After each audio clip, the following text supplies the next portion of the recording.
I'm Greg Sadler, the CEO of Good Ancestors, and I'm helping to coordinate Australians for AI safety, and I'll be the MC tonight. I'd like to start by acknowledging the traditional owners of the land throughout Australia.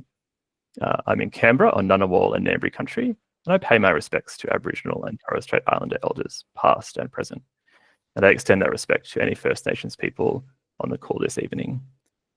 Welcome to the Australia's AI Crossroads Town Hall, and thanks so much for choosing to spend your time here this evening.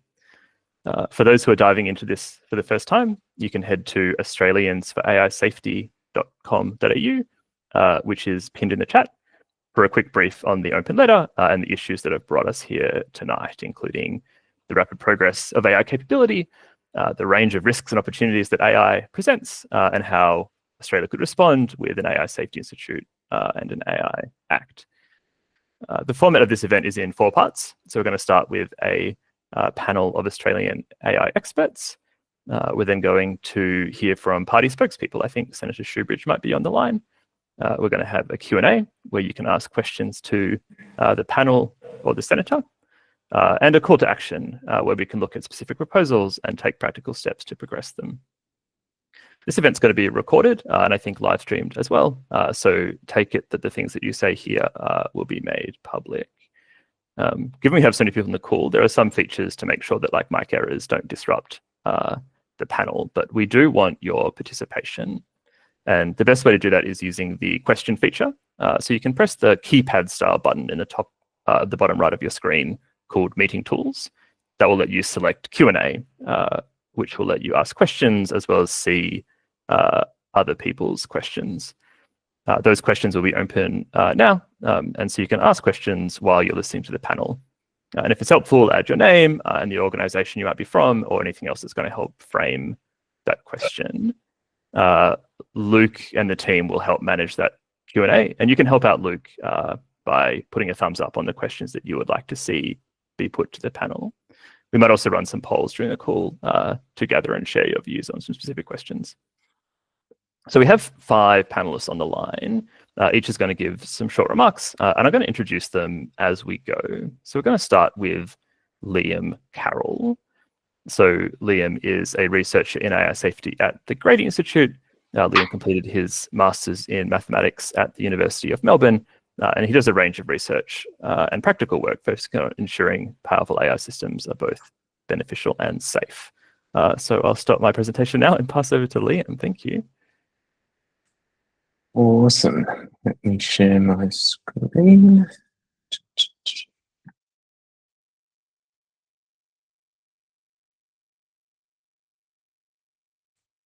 Great.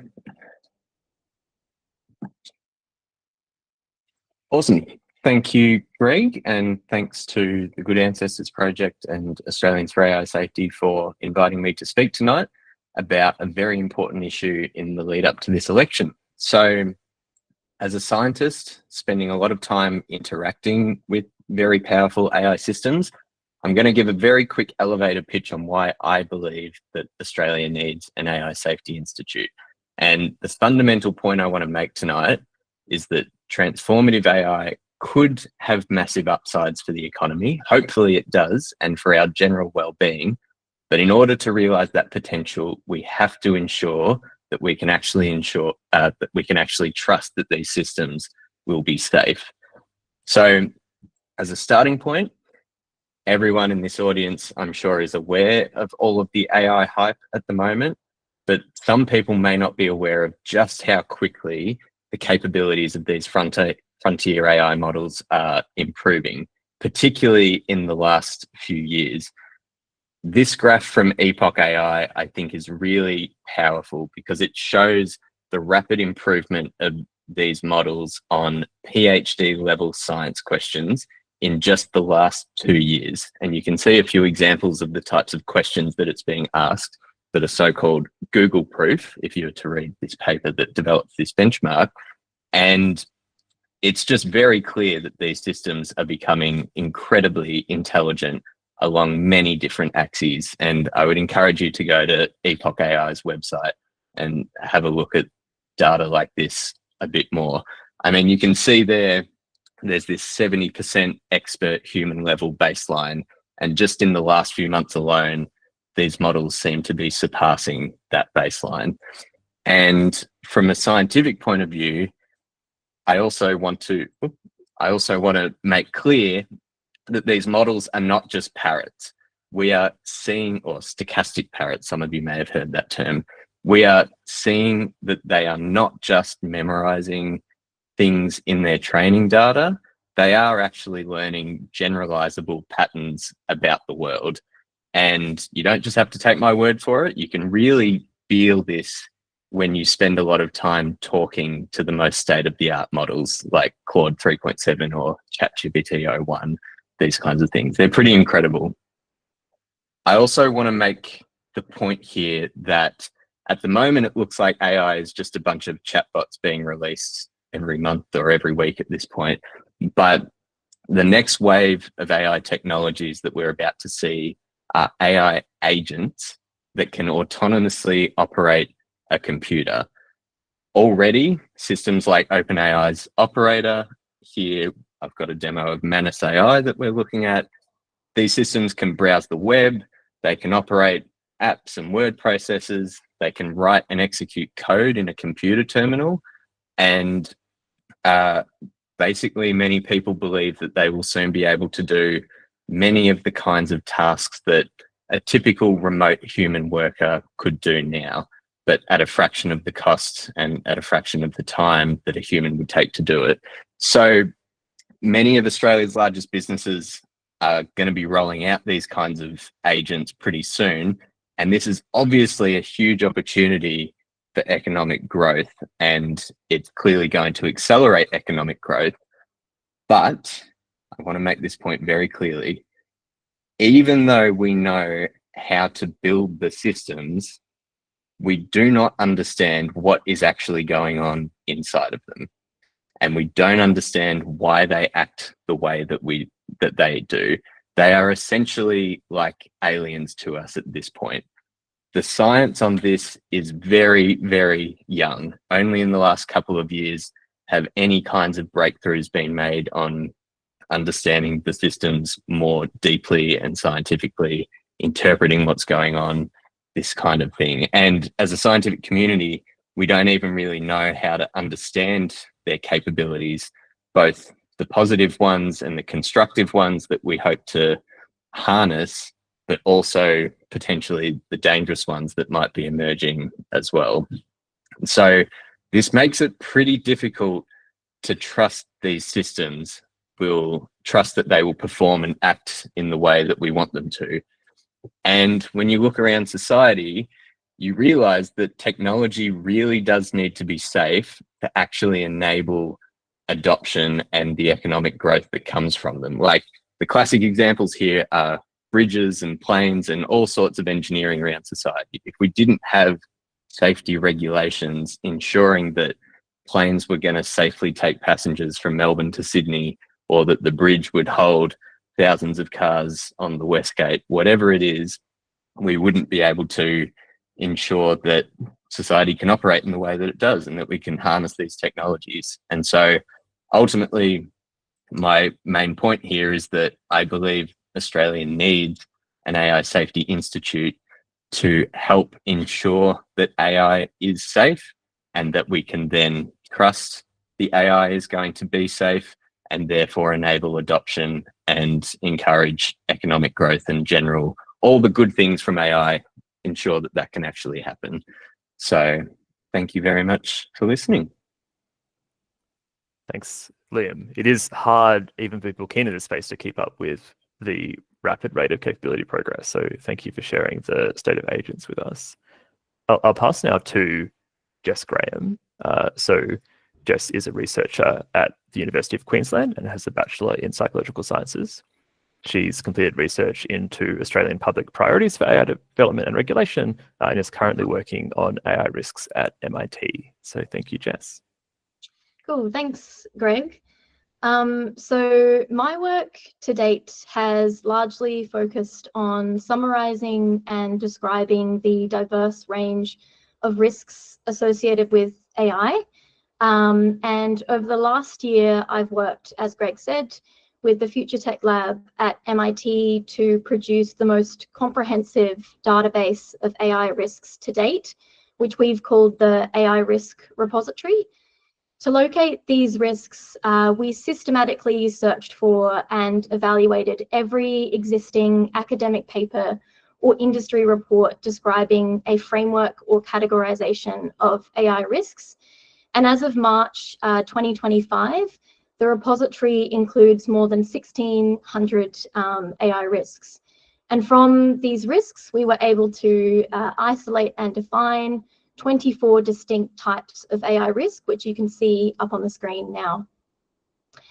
These risks that we found included more familiar risks, such as exposure to toxic content and false or misleading information, as well as more extreme risks, such as weapon development and loss of human agency and autonomy.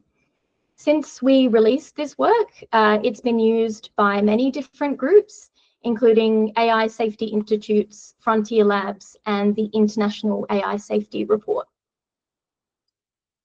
As well as synthesizing academic research, my team and I have also studied public perceptions of AI risks.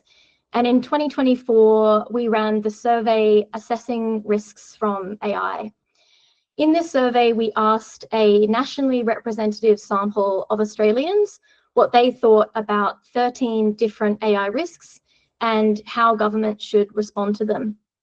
This survey built on previous Australian and international research into AI safety, risk and trust. The survey showed that Australians are concerned about a wide range of risks from AI.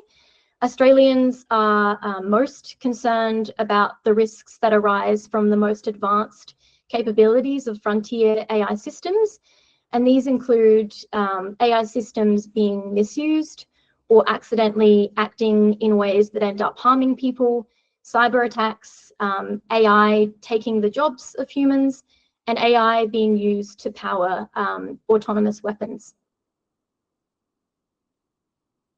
Australians also expect government to take strong actions to address these risks and maximise safety. And this is one of the clearest and most consistent findings from our survey. So 94% of Australians agree that it's important for Australia to be able to play a leading role in the international governance and regulation of AI. And 86% think that Australia requires a new regulatory body to govern and promote responsible AI. And this trend of very strong support has remained consistent from 2020 to 2024. So as you can see on the slide, a 2020 national survey by researchers from Monash University found that 87% of Australians in 2020 agreed with this need to establish a new regulatory body for AI. In relation to specific policy actions, Australians are most concerned with preventing dangerous and catastrophic outcomes from AI. So 64% of the population ranked this as a top 3 policy concern.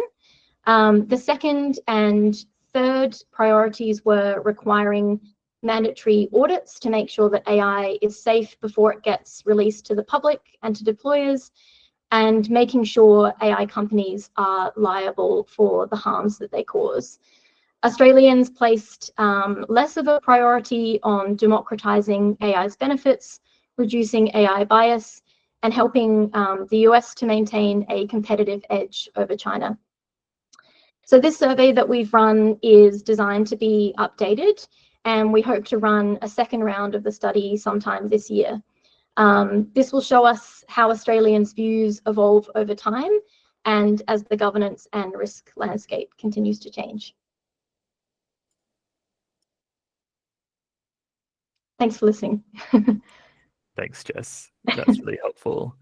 So next up we have Professor Weatherall. So Kim is a professor of law at the University of Sydney. a chief investigator with the ARC Centre for Excellence for Automated Decision Making in Society and co-director of the University of Sydney's Centre for AI Trust and Governance. Thanks, Kim. Very much. And thank you for the invitation to talk about AI. I can talk about AI all night, so it's great to be here. And thanks, Jessica, too, for both for the work and for putting up some of those results, which I think I want to riff off a little bit. One of the things that's striking about something like the MIT Risk Repository is the sheer number of risks that we need to think about with AI. That includes, all the well-known ones, privacy risks, bias and discrimination, and the like, as well as others. I'm here because I'm a law professor, but one of the things that I've been doing over the last few years is working significantly on technology regulation, and particularly regulation as it relates to AI and automation. And as a lawyer who works in this space and has participated in a lot of the reform discussions around this, I am frustrated by how little progress we seem to have made in terms of developing our legal frameworks in this area. Now, don't get me wrong, it's not that we don't have laws that apply here, right? We do have anti-discrimination law, we have privacy law, we have copyright law, we have all sorts of laws that apply, but a lot of them haven't been updated in a long time. A lot of them are quite unclear in how they apply. And one of the things that is notable about the laws in this area is they focus on remediating harms after they happen. And we've spent quite a lot of time in Australia talking about the idea of things like guardrails that will apply, or systems that will apply in order to make sure that AI is safe before it goes out, before it gets deployed, and that it keeps getting monitored as it's used, so that if problems do arise, they can be addressed. And it's that the Commonwealth proposed some mandatory guardrails, which, full disclosure, I had worked on as a member of the AI expert group, and it's something I'd like to see moving forward. And there's a lot of other things I'd like to see moving forward. I'd like to see privacy reform so that the data that's being used in this space get updated, and so that people can get their data deleted and not just endlessly reused in AI systems. So there's a whole lot of levels we need to be working at in order to make sure that we do get the benefits of AI, that it's done in a way that's, safe and responsible, doesn't discriminate, doesn't harm people. One other thing that I should mention, Greg suggested I talk about agentic AI, something that Liam mentioned in his talk too, the development of these systems that can automatically take action.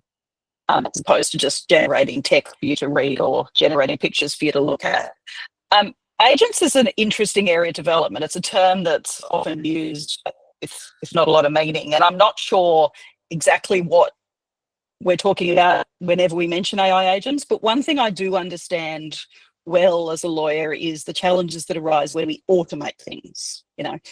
The Centre of Excellence I work at is the ARC Centre of Excellence on Automated Decision Making in Society. And one of the things about these kind of is that it's really challenging once you automate something to then deal with questions like liability if things go wrong.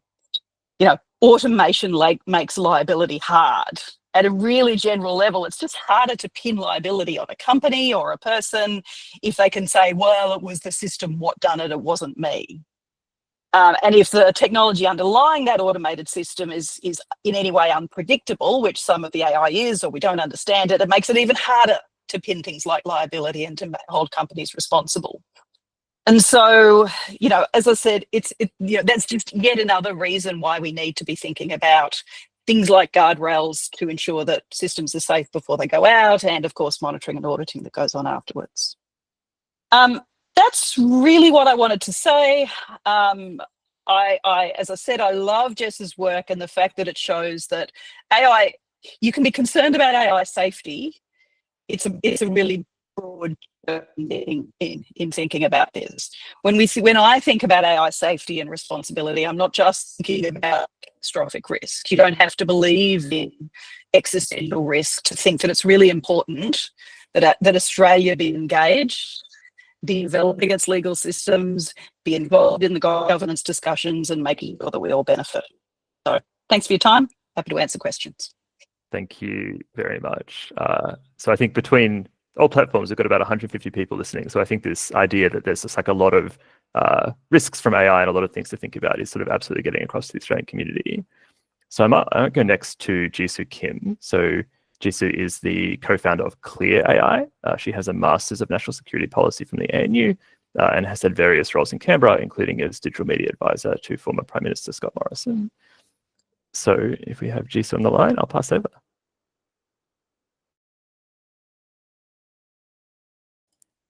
I think we've got you on mute still. Here we are. 2025 and we're still doing that. Thanks so much, Greg. And yeah, thanks so much everyone for joining. And yeah, it's really great to kind of be at the end of, the other panelists. They've presented some pretty key facts and I feel like I'm at the nexus of all of that to just explain what I do at Clear AI. So basically we help organizations and businesses adopt AI. And they normally come to us, businesses, leaders, they normally come to us because they've heard a lot of hype. They've heard a lot of marketing noise about how AI is going to magically fix all of their problems and create efficiency and productivity gains. But at Clear AI, we actually have a people-first approach. And this has largely come from the fact that part of the co-founding team, between the two of us, between the three of us, two of us are absolute doomers. I come from a national security background and another co-founder comes from a cybersecurity background. But yeah, I feel like we have a very balanced view of the risks and the opportunities. And so when Australian businesses come to us, they normally say, what's the quickest way for us to start automating and realizing the benefits of AI? And then we just say, well, do you have any governance processes? Do you understand the risks? What about your people? Have you done any literacy skills training, anything like that? And normally the answer is no. So that's where we come in. We actually come with a human-centric AI adoption framework. And basically what that is we talk about being the human in the loop. And it's really relevant in Australia because, yeah, a lot of the products and the tools and the platforms that people are using have been shipped in from other jurisdictions. It's funny because in Australia, particularly, a lot of people are in the Microsoft ecosystem. So they seem to think that there's, a lot of safety being with a big kind of American corporation. And sure, there might be some truth to that. You've got data protections and you're paying for licensing and all that kind of stuff. But at the end of the day, do people know how to spot for hallucinations? Do people know how to check the outputs? Do people even understand that AI doesn't think? It's actually more of a big statistical probability calculator. So that's kind of what we walk organizations through. And we do this through a number of seminars. And then we provide very safe environments for them to experiment and become familiar with AI, because the research shows that it takes about 10 hours to build a level of fluency so that you actually know what AI is good and isn't good at. And so we always say that we hope to provide at least the first couple of hours of those 10 hours, because really, yes, we're talking a lot about the risks, but to businesses, it shouldn't be a risk or opportunity proposition. It should be, there are risks and there are opportunities for you to chase after. So yeah, we are actually also widely involved in the kind of policy space as well. We speak to, counterparts, not like business counterparts, but we've spoken to people kind of in the AI regulation safety space in South Korea, in the UK, in the US, and we've also done AI safety courses as co-founders. So we feel like we come to the table to talk to business leaders and to really show them, yes, there are catastrophic risks, there are big risks. Those are very big, but actually the risks in-house in a lot of businesses is the fact that they don't have good data governance, they don't have good data security, or there's very limited understanding of that. And we kind of hope to, help them walk through the solutions. And it is actually a long-term journey. So that's also what we're teaching people, that AI adoption is a long-term play, because a lot of people think it's a one and done thing. I've done an AI hackathon, I've done an AI workshop.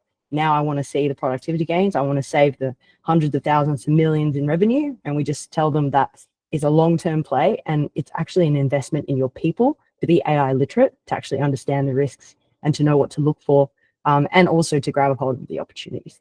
So yeah, that's from me, and happy to take questions later. Thanks. Great, thank you so much. So finally for the expert panel, we have Dr. Andrew Leigh. So Andrew is the author of What's the Worst That Could Happen, a book that explores existential risks, including from artificial intelligence and extreme politics. And Andrew is also the member for FENA in the ACT. So with luck, we'll have Andrew.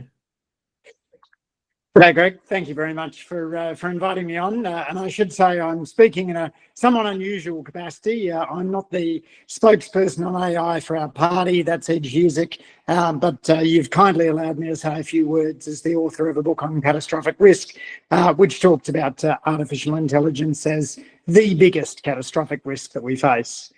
I thought the other panelists have done a great job sketching out a range of the aspects of this challenge. Liam talking about the rapid advance of the models. And I was just looking back over the book that I wrote just a couple of years ago to see how the world has changed since the time of ChatGPT 3. Jess's comments about the public concern really echo what I sense as a parliamentarian, that there's a lot of excitement over artificial intelligence. Like many others on the call, it's I'm using AI every day and find it makes me more productive, and I can see a whole lot of ways in which it could deliver not only efficiency gains but equity gains as well, helping some of the most vulnerable, including people with lower levels of literacy, really produce work at a higher level. But as Jisoo and Kim have highlighted, there's significant challenges that we face, and it's important that firms and governments are taking account of that. I was really troubled when looking at this initially to realise that when you survey AI researchers who are at the frontier, about 5% of them say that once we pass the point at which AI is more capable than humans, then that spells the doom for humanity. I don't know about anyone else on the call, but I wouldn't get on a plane which had a 5% chance of crashing, and it seems to me a huge priority to reduce that 5% probability. Even if you think it is 1%, you still wouldn't get on that plane. So given that, there's an imperative for more work across governments and across agencies. There was an interesting move in 2018 from Trudeau and Macron to set up an equivalent of the International Panel on Climate Change to focus on artificial intelligence. That didn't get off the ground then, and what emerged was no OECD panel.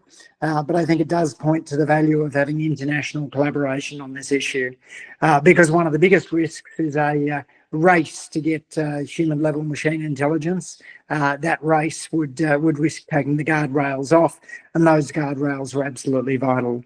I quite like Stuart Russell's notion that we want artificial intelligence that is altruistic, observant and humble, that can learn from us and learn from our values, and which is stands a better chance of being aligned to human interests. But I also buy the argument that a range of researchers have made that we should expect that if an artificial intelligence is not carefully developed, then it will not be in alignment with human interests. So we do need to be aware of that. Toby Ord says we ought to be worried most about stupid AI, about things like discrimination, about misinformation, about driverless cars that crash. I agree with him on all of those issues. but I am also quite concerned about super intelligent AI and the potential for that to reduce the chances that humanity lives a long and prosperous life. Part of that could be to do with setting up new centres, but I think there's also a huge amount of work that can be done in raising public awareness, and really want to commend you, Greg, for the work that Australians for AI Safety has done in bringing this conversation to a point where sensible people can speak about AI risk without sounding like they've watched too many science fiction movies. Thanks. Look forward to the conversation. Thank you. So that wraps up the expert panel portion of the evening. And next I'm going to pass to Senator David Shoebridge. So Senator Shoebridge has the Greens portfolios for digital rights and for defence. So he's the right person to be talking about the sort of AI safety issues that the panel has talked about. So I'll pass to Senator Shoebridge. Thank you.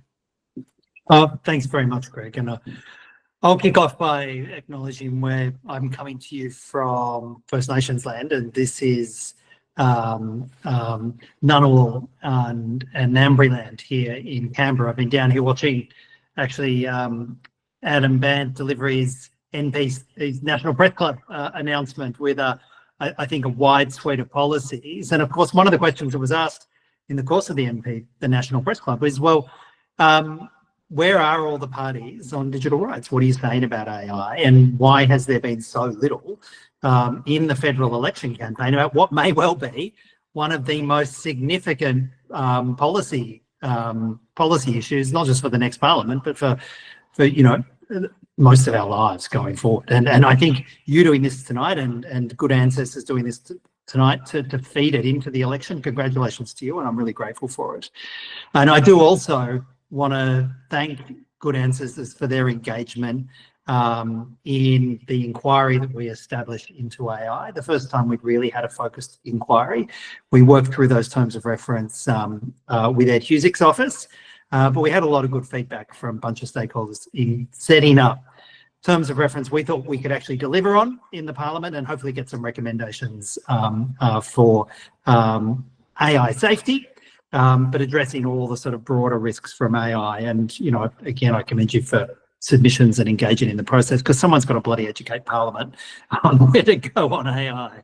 Can I just sort of, when I did start by acknowledging First Nations peoples, and we should also acknowledge that, particularly First Nations cultures are on the cutting edge of theft from AI.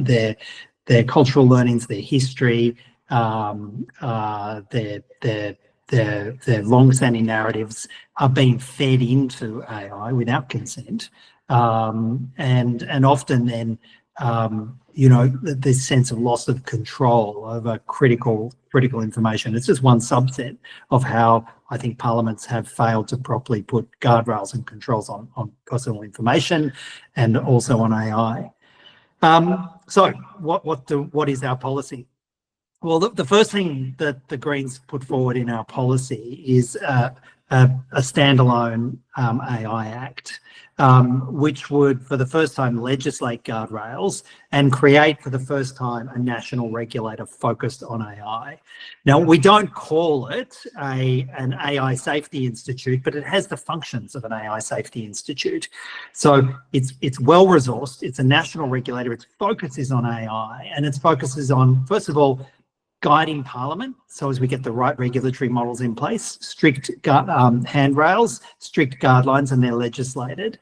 But also having a role of having a team of on-call experts, a highly qualified set of experts that surround an independent statutory officer who would be the head of the AI regulator, so that they are testing in real time, particularly high-risk deployments of AI, and requiring AI impact statements and setting up a credible process so that we could test AI before it's deployed in order to see what the risks are and to ensure that as best as we can, we minimise the risks in real time. Not trying to put the genie back in the bottle after, but actually testing it before deployment in the real world.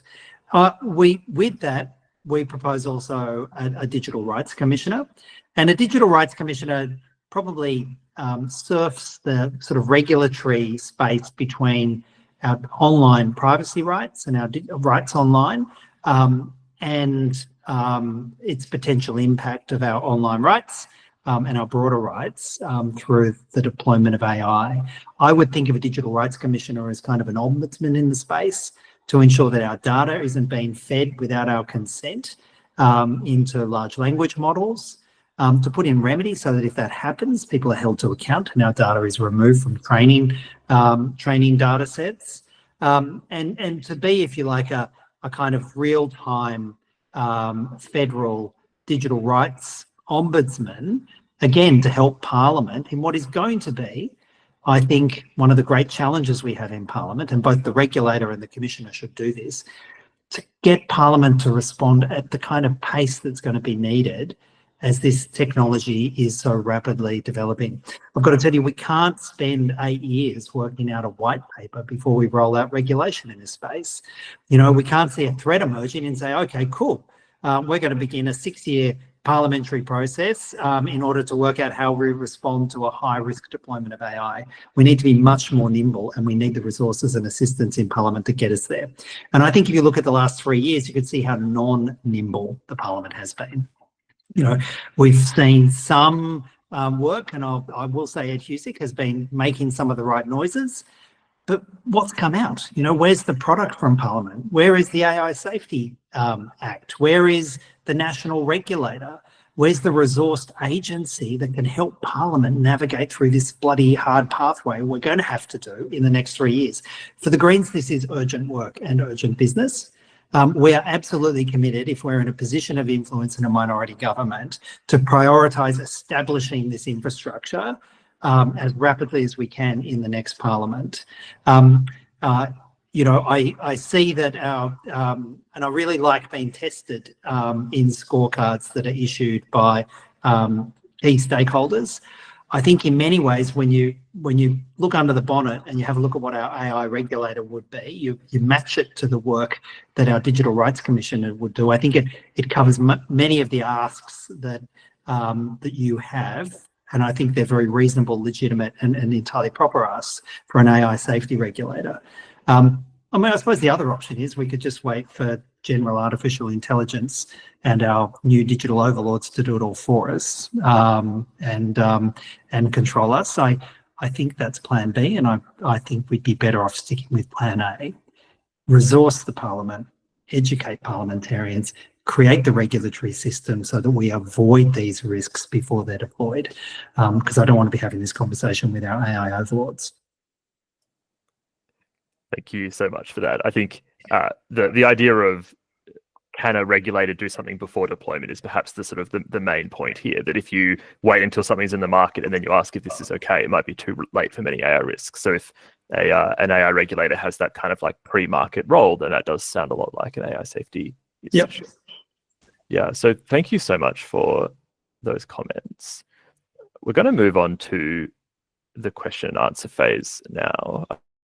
I don't necessarily envy Luke's task of, I think there's maybe 150 odd people between here and the live stream all asking questions. So we'll throw to Luke to see if he can filter out a few questions and direct them at a panelist or the senator.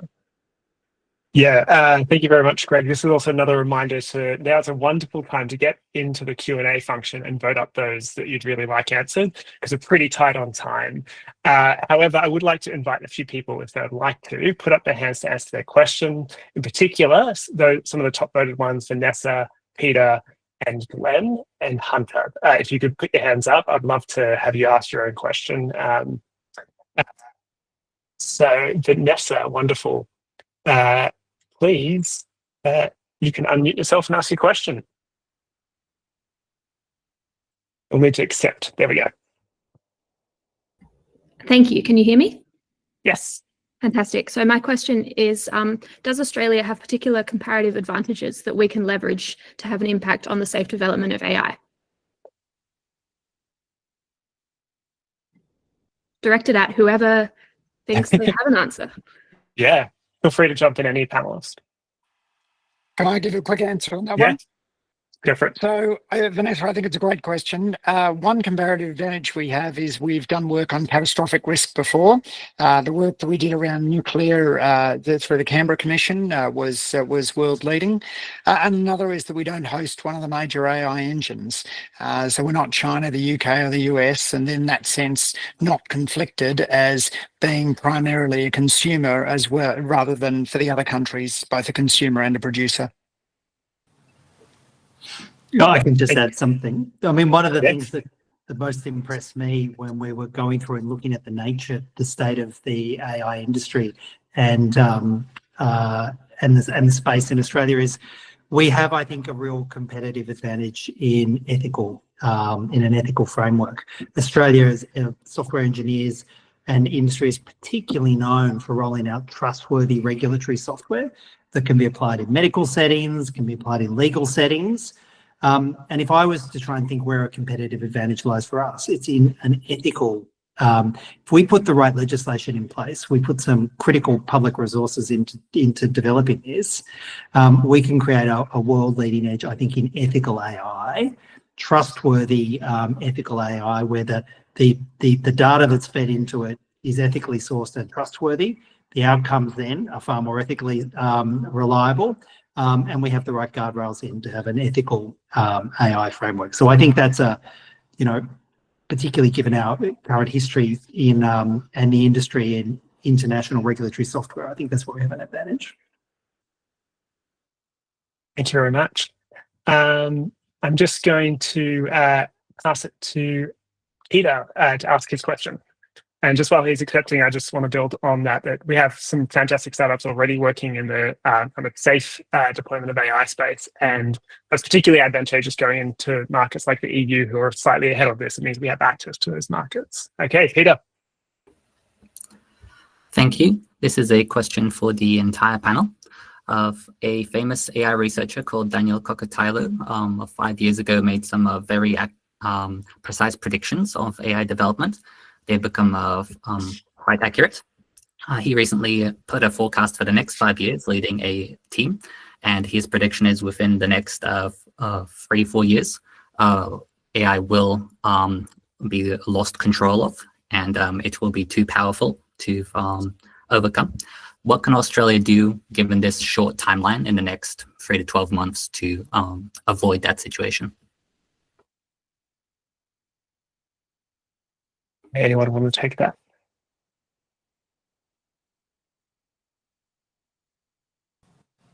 Well, I've said we should have urgent regulatory response, put in place a National AI Act, establish a national regulator, and have it particularly testing pre-deployment for the risks from the deployment of AI. It's urgent business. Kimberlee, are you? There we go. Yeah, I'll just add that I think about 12 months we need to be in a position to cooperate on an international level, including with a lot of partners. There's a lot of countries that have AI Safety Institutes and people working on these questions. We have great researchers here in Australia. It's kind of that connection between the expertise we have and international cooperation that I think is super important over the next little while, as well as the stuff I've already mentioned, which is, say, the regulation. Can I be sneaky and ask a question of Kimberlee then, Luke? Do you mind? Different. I absolutely agree, and seeing some of the work in the UK in particular, that's informed a bunch of our policy development. But we're now dealing with a world where the Trump administration is actively dismantling key guardrails on AI, and just how I think that makes this international collaboration both more urgent but also more difficult. And I just wonder what your thoughts were about how we try and address some of that reckless changes coming out of the Trump administration. I agree that it's made it a more challenging scenario for international cooperation, but I do think it's worth highlighting that the US is an important country, but it is one country, and we have a lot of partners who are concerned and involved and active in this space. That includes Europe, that includes Canada, that includes the UK. There's Japan and Korea have recently regulatory frameworks. So it would be a mistake, I think, to look at the US and think that we can't do anything. Another thing that would be worth mentioning, and a conversation that we had at a AI safety forum that we ran in November, or a private that Liam ran mostly. Thank you, Liam. In November of last year, which was there's a really you know, and this is what Andrew mentioned. Australia actually has a really quite a nice potential role here. We do have a history of being an honest broker in that kind of little power sense. You know, we can position ourselves as being, you know, neither China nor the US, but also advanced and also understanding the technology. And so I think there is an opportunity for Australia to lead in this space, and we should be taking that up. Thank you. I'm going to quickly throw to our MC Greg to build off that, because I think he has something to add that would be useful. And then I'm going to throw to Miles, so Miles, get ready to be accepted. Yeah, I mean, I guess I'll just briefly say that there's absolutely a tension. Like it's an issue that an Australian AI Act would have to tackle, and there might be advantages in this geopolitical environment with aligning industry more with the EU to sort of facilitate trade in that direction. I guess there's also a point that an AI Safety Institute that's like tackling technical questions and working to solve technical problems can bypass those tricky regulatory questions by solving the problem kind of more at its source. But happy to move on to the next question. Yeah, so Miles, if you could ask the question that you had about growth and capabilities, and Liam, I think it's good for that one. Hey, yeah, so that was definitely in response to some stuff Liam was saying. I love Epoch AI. I've been following them for years. Where the heck is my question gone? Basically, it was a lot of the charts and the projections that I see tend to look more linear, but obviously we hear influencers saying that, hey, you know, exponential growth and capabilities. So what's kind of the vibe feeling here? Because I'm vibing that it's linear growth, and you know, there's obviously different opinions on this one. Thank you. Yeah, interesting question. It basically comes down to what you are measuring exactly. There needs to be a little bit of scientific nuance. So we know that there are scaling laws that models exhibit where performance does appear to improve in a sort of power law kind of manner as you increase the amount of compute. And they exist, but at the same time, you see the kind of graph that I showed from Epoch AI before that maybe doesn't look like sort of exponential growth in capabilities, but also that's an exam score. So in a technical sense, it can't go past 100%. So there's kind of nuances there that need to be taken into account. I think in general, the thing to pay attention to over the next 12 months is potential scaling laws in inference time. So that might sound like a technical phrase. It is a little bit, but what that means is in recent reasoning models that we have seen released, the chatbots are very good at reasoning about problems, very hard problems, by talking out loud inside of the chat window.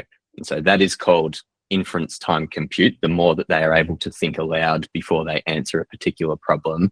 And this new paradigm has only just started to kick off. And I think that we are going to see quite a growth in capabilities with respect to that kind of model. Who knows whether it'll be exponential or linear or whatever, but there's a few different axes like this that can be pushed on, and I don't see capabilities slowing down anytime soon. Thank you. So we're just about time. We're going to bounce into breakout rooms. So I just want to allow for one more question. And this one I'm actually going to throw to Greg is, do any other countries have anything similar to an AC? Yeah, so there was something called the Seoul Declaration, where a bunch of countries in Europe, Canada, the US, Japan, and Korea, from memory, got together and kind of collectively pledged to create, to quote unquote, create or expand AI safety institutes. And every country that signed the Seoul Declaration has created a thing called an AI Safety Institute or an AI Security Institute with a similar mandate. And Australia is the only country to have not delivered on that commitment. So these things are quite common. And I think even China has an AI Safety Institute.